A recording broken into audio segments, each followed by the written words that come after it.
प्यारे विद्यार्थियों, नमस्कार।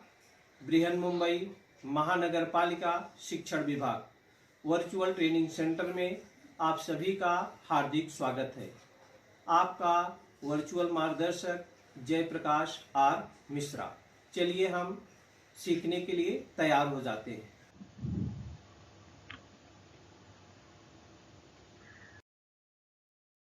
आज हम लोग कक्षा 10वीं विषय विज्ञान और प्रौद्योगिकी भाग 1 साइंस एंड टेक्नोलॉजी पार्ट 1 बोलते हैं। हम लोग सीख रहे थे तत्वों का आवर्ती वर्गीकरण। आज इसमें हम सेकंड वीडियो देखेंगे, पार्ट सेकंड का, पीरियाडिक क्लासिफिकेशन ऑफ एलिमेंट्स। तो बच्चों, हमने क्या क्या पहले वीडियो में सीखा था और क्या क्या दूसरे वीडियो में सीखना है, हमारे पाठ में क्या क्या दिया गया है, एक नज़र हम उस पर डाल लेते हैं।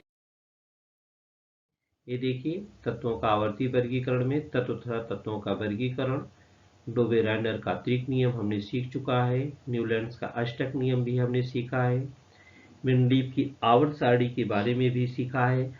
आज हम आधुनिक आवर्त सारणी के बारे में सीखेंगे। आधुनिक आवर्त सारणी, मॉडर्न पीरियोडिक टेबल। मेंडलीव ने आवर्त सारणी बनाई। उस समय विज्ञान विश्व को परमाणु के अंतरंग के बारे में अधिक जानकारी नहीं थी। इलेक्ट्रॉन की खोज होने पर परमाणु में पाए जाने वाले इलेक्ट्रॉन की संख्या एवं परमाणु क्रमांक, इनके परस्पर संबंध की जानकारी वैज्ञानिक लेने लगे। तब तक मेंडलीव की आवर्त सारणी में परमाणु क्रमांक पर केवल तत्व का क्रम दर्शक अंक ही था। तो सन 1913 में अंग्रेज वैज्ञानिक हेनरी मोसले, ये अंग्रेज वैज्ञानिक है हेनरी मोसले, 1913 में एक्सरे नलिका का उपयोग कर किए प्रयोग से सिद्ध किया कि तत्व का परमाणु क्रमांक Z, अर्थात उस परमाणु के परमाणु केंद्रक में स्थित धनावेशित कण अथवा प्रोटॉन की संख्या है। मोसले ने अनेक तत्वों के परमाणु क्रमांक प्रयोगों द्वारा निश्चित किए, जिसके कारण परमाणु द्रव्यमान की अपेक्षा तत्वों के प्रभावी मूलभूत गुणधर्म परमाणु क्रमांक ही हैं, यह ध्यान में आया। इसके अनुसार मेंडलीव के आवर्त सारणी के नियम में परिवर्तन कर आधुनिक आवर्त सारणी का नियम लागू किया गया।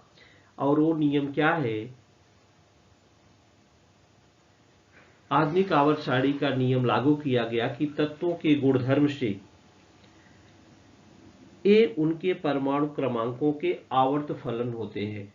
तत्वों के गुणधर्म ये उनके परमाणु क्रमांकों के आवर्त फलन होते हैं। आधुनिक आवर्त सारणी एवं आवर्त सारणी का दीर्घ रूप, इसका बड़ा रूप क्या हुआ बच्चों? ये देखिए, आधुनिक आवर्त सारणी एवं सारणी का दीर्घ रूप बनाए। कैसे? तत्वों को उनके परमाणु क्रमांक के आरोही क्रम में व्यवस्थित करने पर तत्वों का जो वर्गीकरण प्राप्त होता है उसे आधुनिक आवर्त सारणी कहते हैं।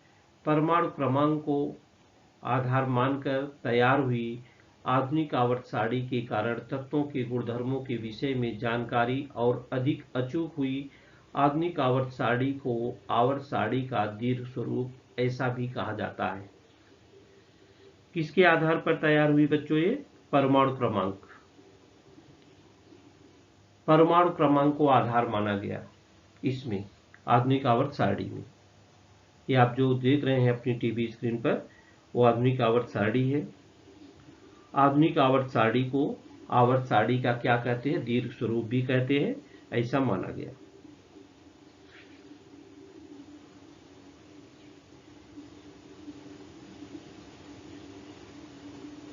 यहाँ पर सारे तत्व जो 118 तत्व ज्ञात हो चुके थे, सबको क्रम में व्यवस्थित किया गया। किस आधार पर? परमाणु क्रमांक के आधार पर। ये देखिए, इसकी जो पीरियोडिक टेबल की रचना हुई है आधुनिक आवर्त सारणी में, इसमें इसका लॉन्ग फॉर्म है, इसमें मेटल है। ये देखिए, मेटल, ये मेटल माने धातु, ये नॉन मेटल अधातु, हमने आपको शुरू में पहले वीडियो में धातु आधातु और धातु सदृश दिखाया था। इसकी रचना इस प्रकार से एक ग्रुप बना गया। ये क्या है? ये ग्रुप है और ये पीरियड है। कितने पीरियड हो गए थे? 7, और इसके ग्रुप कितने हो गए? 18। ये देखिए बच्चों, आवर्त सारणी में, आधुनिक आवर्त सारणी में 7 जो है क्षैतिज पंक्तियां, ये देखिए 1 से 7 तक, ये 7 जो होती है क्षैतिज पंक्तियां बनाई गई, और जिनको हम आवर्त बोलते हैं। 7 क्षैतिज पंक्तियों को आवर्त कहते हैं, जिन्हें क्रम से 1 2 3 4 5 7 दिए गए। उसी प्रकार से ये 18, ये देखिए 1 से लेकर के यहाँ पर 1, फिर यहाँ पर ये 2 आया, हाँ, इस प्रकार से 3 4 5 6 7 8 9 10 11 12, ये देखिए 13 14 15 16 17, ये यहाँ पर 18 है। ये 18 जो है ऊर्ध्वाधर स्तंभ है, जिन्हें हम समूह कहते हैं, ग्रुप्स जिसे हम कहते हैं। इन्हें 1 से 18 क्रमांक दिया गया। आवर्त समूह, इनकी रचना से एक जो है चौखट सब तैयार हो गया है। इन चौखटों में ऊपर की ओर क्रमशः परमाणु क्रमांक दर्शाया गया है। ऊपर इनके परमाणु क्रमांक दर्शाए गए हैं। प्रत्येक चौखट का में यह एक तत्व का स्थान है। एक चौखट में एक तत्व को दिखाया गया है। 7 क्षैतिज पंक्तियों के अतिरिक्त 2 पंक्तियां स्वतंत्र रूप से, ये 7 के अतिरिक्त बच्चों 2 पंक्तियां क्या है? स्वतंत्र रूप से आवर्त सारणी के अधोभाग में दर्शाई गई हैं। इन 2 श्रेणियों को क्रमशः लैंथेनाइड,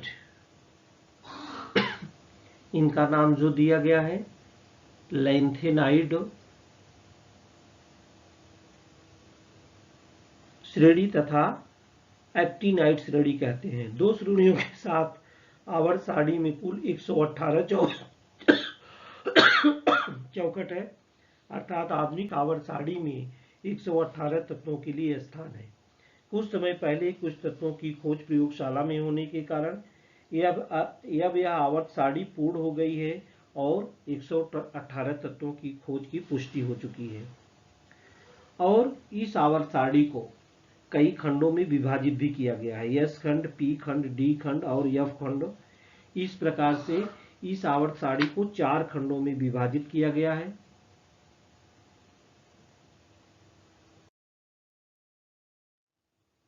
ये देखिए, ये एस खंड है। 4 आवर्त सारणी में एस खंड के एलिमेंट हैं, ए डी खंड के एलिमेंट हैं, ए पी खंड के एलिमेंट हैं, और ये देखिए एफ खंड के एलिमेंट हैं। इस आवर्त सारणी को जो मॉडर्न पीरियोडिक टेबल बना, इसको 4 भागों में, एस खंड, पी खंड, डी खंड और एफ खंड में 4 खंडों में वर्गीकृत किया गया है। एस खंड समूह फर्स्ट और समूह सेकंड से बना है। एस खंड, ये देखिए एस खंड समूह फर्स्ट और सेकंड समूह से बना हुआ है। ये समूह फर्स्ट है, सेकंड समूह है। इसी प्रकार से समूह 1 3 से समूह 18 तक पी खंड में समाविष्ट किया गया है। 13 से 18, ये देखिए यहाँ से 13 है और ये 18, ये पी खंड में समाविष्ट है।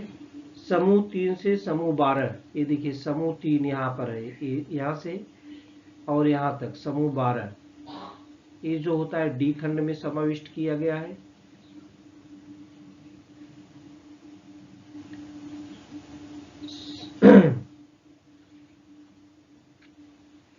इस प्रकार से पहला दूसरा एस खंड में, तीसरे से 12 तक डी खंड में और 13 से 18 तक क्या हो गया है? पी खंड में विभाजित किया गया है।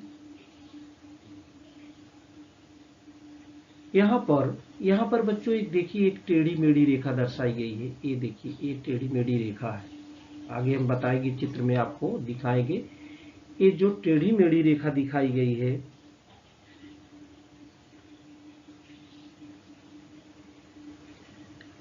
ये तत्वों के पारंपरिक 3 प्रकार हैं जो आधुनिक आवर्त सारणी में स्पष्ट रूप से दिखाए गए हैं। टेढ़ी मेढ़ी रेखा के किनारे धातु सदृश तत्व हैं। ये जो टेढ़ी मेढ़ी रेखा है बच्चों ना, ये धातु सदृश तत्व पहचाने जाते हैं। टेढ़ी मेढ़ी रेखा के बाईं ओर सभी, टेढ़ी मेढ़ी रेखा के बाईं ओर, इधर देखिए ये लेफ्ट साइड है, ये राइट साइड है। टेढ़ी मेढ़ी रेखा के बाईं ओर सभी धातु होकर दाहिनी ओर सभी अधातु हैं। यही टेढ़ी मेढ़ी रेखा जो है ना धातु और अधातु को अलग करती है। यही टेढ़ी मेढ़ी रेखा क्या करती है बच्चों, धातु और अधातु को क्या करती है, अलग करती है। धातु और अधातु को क्या करती है, अलग अलग करती है। राइट हैंड साइड में अधातु है, लेफ्ट हैंड साइड में सब धातुएं हैं।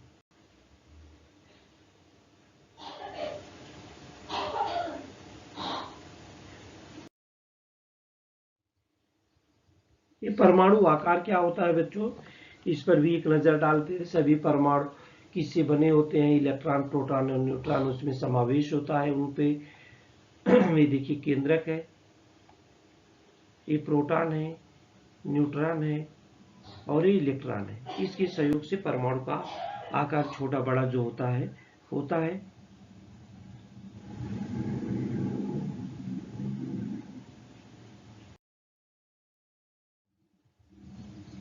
ये पीरियोडिक टेबल है। फेमिलियर क्या क्या है इसमें बच्चों,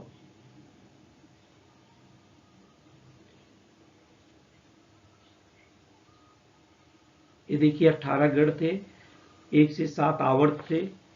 1 से 7 अभी हमने आपको बताया पीछे, 1 से 7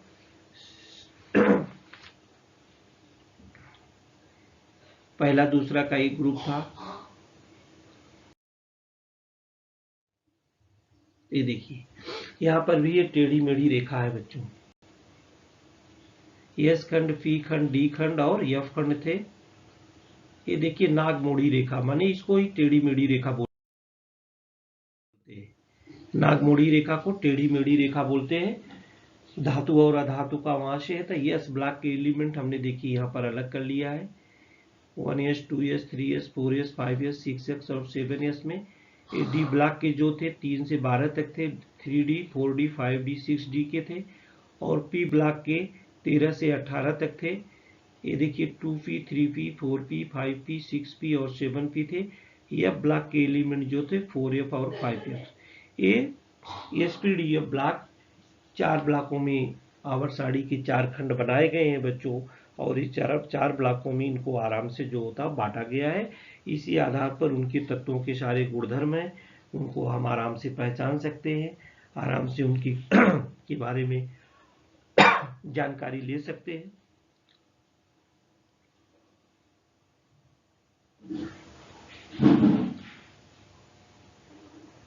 ये संक्रामक मूल द्रव्य है, तत्व है, ये अंतर संक्रामक है। आधुनिक आवर्त सारणी और तत्वों का इलेक्ट्रॉन स्वरूपण।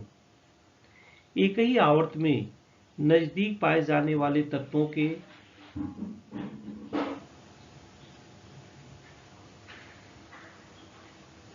ये देखिए किसी तत्व को आधुनिक आवर्त सारणी में किस समूह में आवर्त में रखना है, उसके इलेक्ट्रॉन स्वरूपण के आधार से स्पष्ट होता है कि इसको किस में रखना है, एस में रखना है, पी में रखना है, डी में रखना है, एफ में रखना है। जैसे अभी हमने पहले आपको दिखाया कि किस कहाँ रखना है, इलेक्ट्रॉन स्वरूपण के ही स्थान पर रखते। देखिए इसका फर्स्ट एनर्जी लेवल है, ये सेकंड एनर्जी लेवल है, ये थर्ड एनर्जी लेवल है और ये न्यूक्लियस है। इसको किस KLMN में रखना है। KLMN में पहले के में 2 इलेक्ट्रॉन होते हैं, दूसरे में 8 इलेक्ट्रॉन होते हैं, तीसरे में 18 इलेक्ट्रॉन होते हैं, चौथे में 32 इलेक्ट्रॉन होते हैं। इसको इसके आधार पर कहाँ कहाँ रखना है, किस किस समूह में रखना है, कैसे रखना है, तो ये उसका इलेक्ट्रॉन स्वरूपण के आधार से स्पष्ट होता है कि हमको ये किस ब्लॉक में रखना है। इसका जो सूत्र होता है 2n का स्क्वायर होता है। n बराबर 1 रखेंगे 2 आएगा, n बराबर 2 रखेंगे तो 8 आएगा, n बराबर 3 रखेंगे तो 18 आएगा, n बराबर 4 रखेंगे तो 32 आएगा। इस प्रकार से इसका एनर्जी लेवल हम ज्ञात करते हैं। K में है, L में है, M में है कि N में है, किस में रखते हैं। ये कक्षाएं हैं। KLMN क्या है बच्चों, कक्षाएं हैं।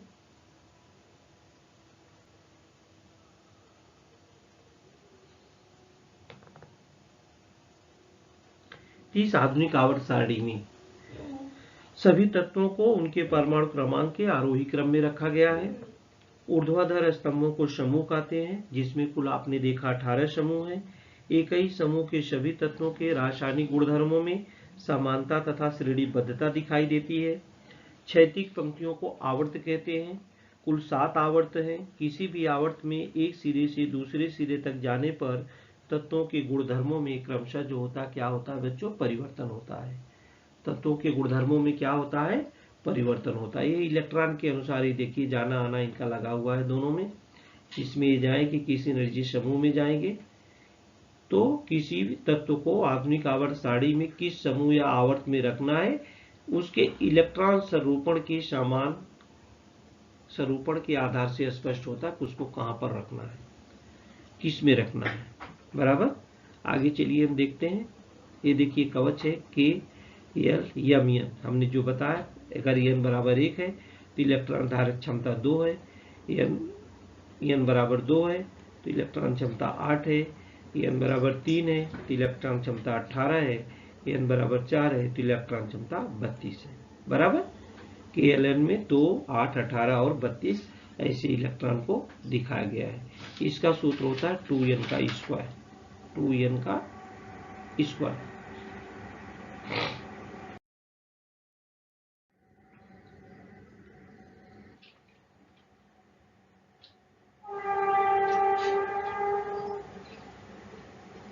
ये देखिए आवर्त और इलेक्ट्रॉनिक स्वरूपण है, आवर्त और इलेक्ट्रॉनिक स्वरूपण। ये देखिए ये 7 आवर्त है। ये 7 क्या है बच्चों, यहाँ से 1 2 3 4 5 6 7 आवर्त हैं। ये 18 क्या है, समूह है। 1 2 3 4 5 6 अभी आपने पीछे भी देखा था। ये 18 क्या है बच्चों, समूह है। एक ही समूह के सभी तत्वों के रासायनिक गुण में समानता होती है।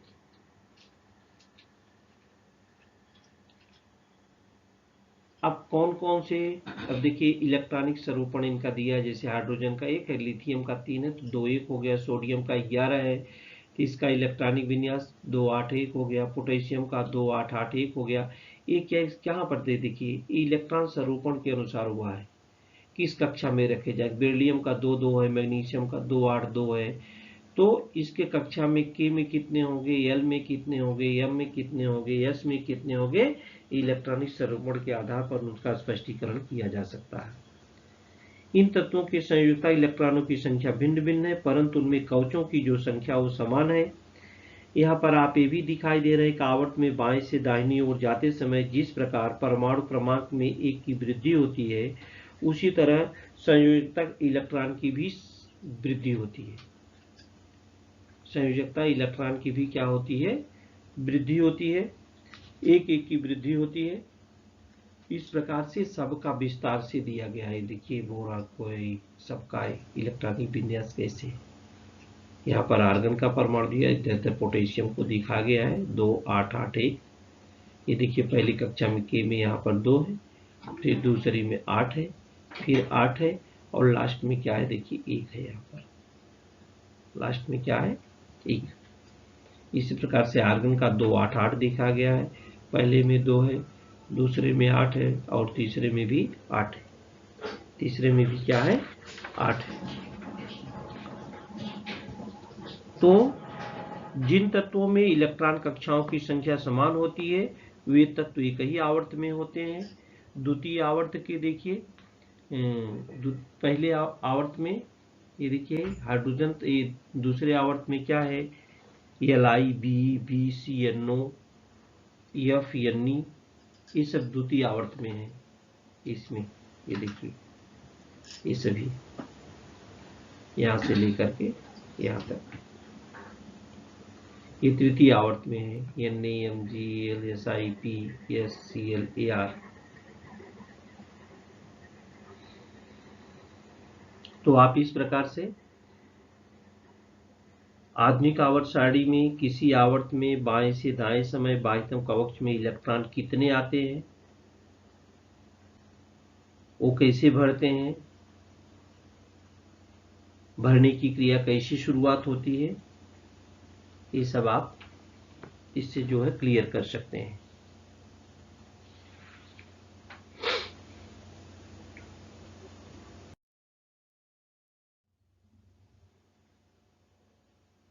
संकेत उसका परमाणु क्रमांक इलेक्ट्रॉनिक सुपर, जैसे पोटेशियम है 19 है, तो क्या है इसमें लास्ट में देखिए 2 8 8 और 1 है।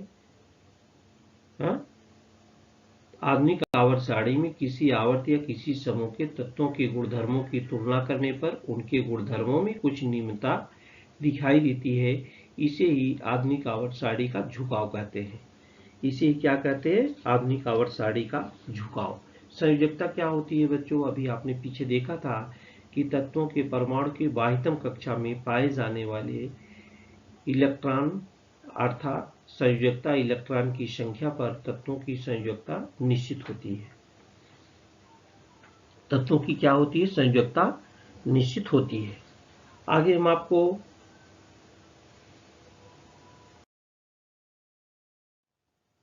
परमाणु आकार, ये देखिए, आकार यह द्रव्यों का मूलभूत गुणधर्म है। परमाणु का आकार परमाणु की त्रिज्या द्वारा दर्शाया जाता है। स्वतंत्र परमाणु में परमाणु की त्रिज्या अर्थात परमाणु के केंद्रक तथा बाह्यतम कवच के बीच का अंतर होता है। ये तत्व है LiBCNO, इसकी त्रिज्याएं दी गई है। इसकी त्रिज्याएं क्या हो गई बच्चों? आप देख रहे हैं जैसे जैसे आप आगे जाते हैं वैसे वैसे त्रिज्याएं क्या हो रही? घट रही है। फिर वाई की त्रिज्याएं क्या होती हैं? छोटी होती जाती हैं। आधुनिक आवर्त सारणी देखकर उनको त्रिज्याओं को अवरोही क्रम में अगर हम लिख सकते हैं। आरोही क्रम में तो सबसे छोटी पहले लिख देंगे, उससे उससे बड़ी लिखते चले जाएंगे।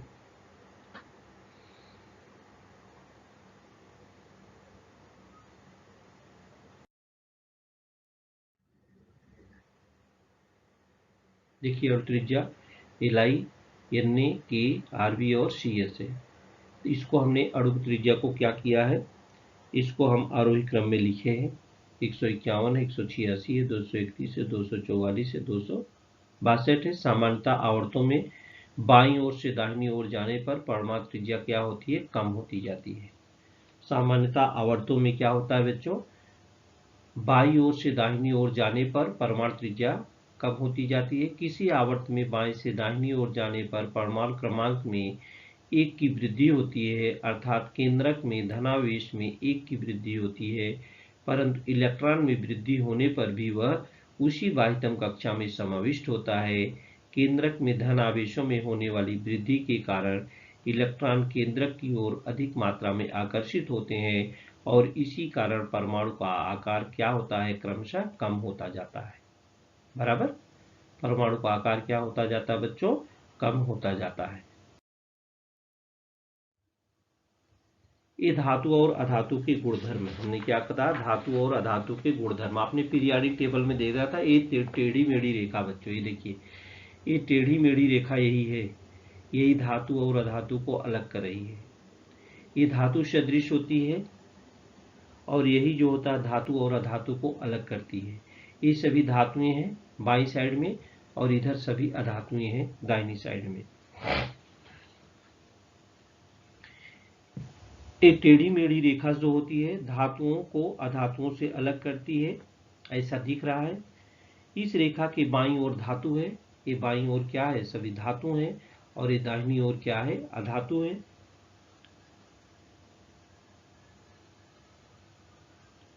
और किनारों पर, रेखा के किनारों पर धातु सदृश जो है वो दिखाई दे रहे हैं। बच्चों, धातुओं और अधातुओं के विशिष्ट रासायनिक गुणधर्मों में अंतर होता है, आप सभी जानते हैं अच्छी तरह से। ये रासायनिक सूत्रों से भी दिखाई देता है। आप जानते हैं पॉजिटिव चार्ज किस पर होता है? धातुओं पर होता है, और निगेटिव चार्ज किस पर होता है? अधातुओं पर होता है। इससे यह स्पष्ट होता है कि धातु के परमाणु की प्रवृत्ति स्वयं के संयोजकता, माने धातु के जो परमाणु की प्रवृत्ति होती है वो पॉजिटिव होकर के एक इलेक्ट्रॉन खो देना चाहती है, और अधातु क्या है? इलेक्ट्रॉन लेकर के स्टेबल होना चाहता है। जैसे सोडियम क्लोराइड है, आप लोगों ने देखा होगा, सोडियम 2, उसका इलेक्ट्रॉनिक विन्यास क्या है? 281 है, तो एक इलेक्ट्रॉन खोकर वो अस्थायी होना चाहता है। क्लोरीन क्या है? उसका 17 है, 287 है, तो एक इलेक्ट्रॉन वो लेकर के ऋणावेश होते हैं। यहाँ पर सोडियम क्या है, धातु है, और क्लोरीन क्या है, अधातु है।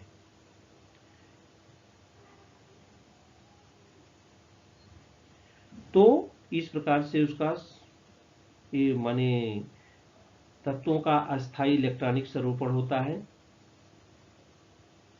संयोजकता कवच में से इलेक्ट्रॉन खोने की अथवा संयोजकता कवच में इलेक्ट्रॉन ग्रहण करने की परमाणु की क्षमता कैसे निश्चित करते हैं बच्चों? किसी भी परमाणु के सभी इलेक्ट्रॉन उन पर धनावेशित केंद्रक के कारण प्रयुक्त होने वाले आकर्षण बल के कारण परमाणु में स्थिर होते हैं। संयोजकता कवच के जो इलेक्ट्रॉन होते हैं वो परमाणु केंद्रक के बीच स्थित आंतरिक कवचों में भी इलेक्ट्रॉन पाए जाने के कारण संयोजकता इलेक्ट्रॉनों पर आकर्षण बल प्रयुक्त करने वाला परिणामी केंद्र की आवेश या मूल केंद्र की आवेश की अपेक्षा थोड़ा कम होता है। इसके गुणधर्म जो बच्चों हैं ये धातुओं के, ये देखिए इस प्रकार से है।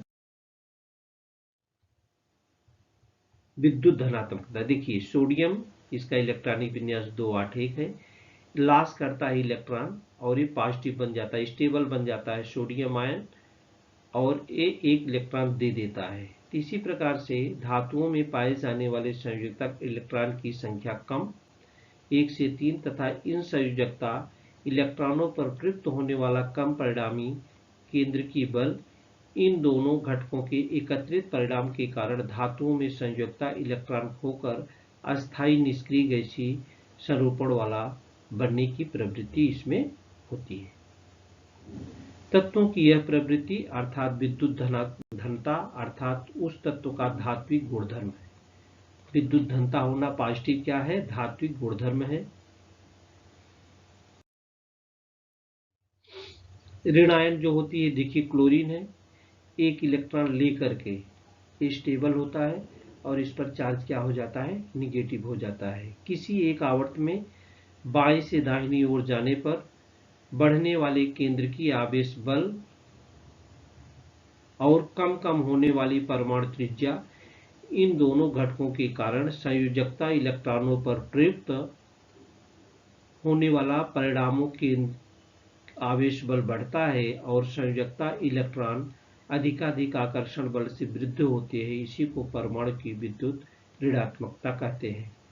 तत्वों की ऋणायन बनने की प्रवृत्ति अथवा विद्युत ऋणता दर अर्थात तत्वों का अधात्विक गुणधर्म है।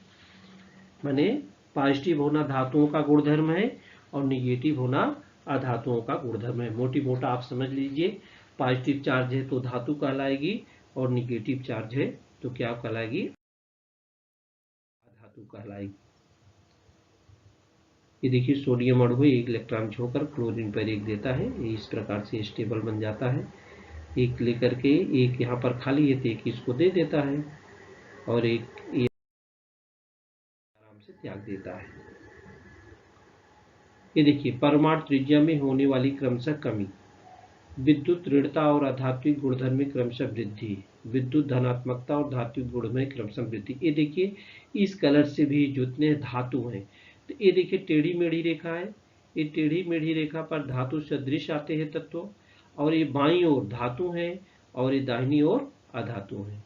परमाणु त्रिज्या इधर ऊपर से नीचे जब आती है तो परमाणु त्रिज्या बढ़ती है या जाती है, विद्युत ऋणता और आध्यात्मिक गुणधर्म में कमी आती है, विद्युत धनात्मकता में वृद्धि और धात्विक गुणधर्म आता है। और इधर से इधर जब जाते हैं समूह में पहले से 18वीं की ओर जब जाते हैं तो परमाणु त्रिज्या में होने वाली क्रमशः कमी आती है, विद्युत ऋणता और आध्यात्मिक गुणधर्म में क्रमशः वृद्धि होती है, विद्युत धनात्मकता तो धात्विक गुणधर्म में क्रमशः वृद्धि होती है। इस प्रकार से टेढ़ी मेढ़ी रेखा क्या करती है, धातु सदृश है और जो दाहिनी साइड में है वो सभी अधातुएं हैं और जो बाएं साइड में है वो सभी धातुएं हैं। तो कितनी धातुएं हैं, कितने धातु सदृश हैं, कितने अधातु हैं, आप गिन करके जानकारी ले सकते हैं। आप गिन करके जानकारी क्या कर सकते हैं बच्चों, ले सकते हैं। तो यह धातु और अधातु के गुण के बारे में हम लोग सीख रहे हैं। यहाँ पर देखिए एलिमेंट, इस तत्व में ये सभी metal, non metal, semi metal और इनर्ट गैसेस है, अक्रिय गैसेस जिसको बोलते हैं। ये सेमी मेटल धातु सदृश, ये देखिए आप गिन सकते हैं, इधर यहाँ से यहाँ तक ये सभी, यहाँ से यहाँ तक हम चिन्ह लगा दे रहे हैं, आप गिन सकते हैं। ये जो होता है बच्चों, ये धातु सदृश कितनी है आप इनको गिन करके बताएंगे। मेटल धातु कितनी है, यहाँ से लेकर के बच्चों, यहाँ से ये ब्लू कलर में ले करके यहाँ से यहाँ तक, ये देखिए टेढ़ी मेढ़ी रेखा के यहाँ तक, ये देखिए यहाँ से यहाँ तक, इनके नाम आप याद भी कर सकते हैं। ये यहाँ तक ये धातुएं हैं। जो अधातुएं हैं बच्चों, ये देखो यहाँ से ये सब ये अधातुएं हैं। कौन कौन सी अधातुएं हैं उनके नाम भी आप लिख सकते हैं। इनर्ट गैसेज, अक्रिय गैसें क्या है, HNE, AR, क्रिप्टॉन, जीनान और रेडान। ये 6 गैसें जो है वो अक्रिय गैसें हैं। 6 गैसें क्या है, अक्रिय गैसें हैं। तो इनको आप धातु कौन कौन से हैं, धातु कौन कौन से हैं, धातु सदृश कौन कौन से हैं, अक्रिय गैसें कौन कौन सी हैं, इस चार्ट के द्वारा आप आसानी से उनकी गणना भी कर सकते हैं, उसके नाम भी लिख सकते हैं, उसके नाम भी आप आसानी से लिख सकते हैं। तो बच्चों इसमें हम लोगों ने क्या क्या सीखा, आधुनिक आवर्त सारणी और नियम सीखा, उसके आधुनिक आवर्त सारणी की रचना हम लोगों ने देखा, आधुनिक आवर्त सारणी में आवर्ती झुकाव देखा, धातु अधातु गुणधर्म देखा, धातु अधातु गुणधर्म देखा। हमें क्या बात ध्यान में रखना है कि बच्चों, किसी भी समूह में ऊपर से नीचे की ओर जाने पर तत्वों की विद्युत क्षमता, विद्युत धनता क्या होती है, बढ़ जाती है और विद्युत ऋणता कम होती जाती है। किसी भी आवर्त में बाएं से दाहिनी ओर जाने पर तत्वों की विद्युत ऋणता बढ़ती है और विद्युत धनता कम होती जाती है। तत्वों की विद्युत धनता अथवा विद्युत ऋणता जितनी ज़्यादा उतनी ही उसकी अक्रियाशीलता ज़्यादा होती है। तो आज हम लोगों ने तत्वों के वर्गीकरण के बारे में उसका दूसरा भाग सीख रहे थे बच्चों। उसका क्या सीख रहे थे, दूसरा भाग। इस वीडियो में आज के लिए इतना ही।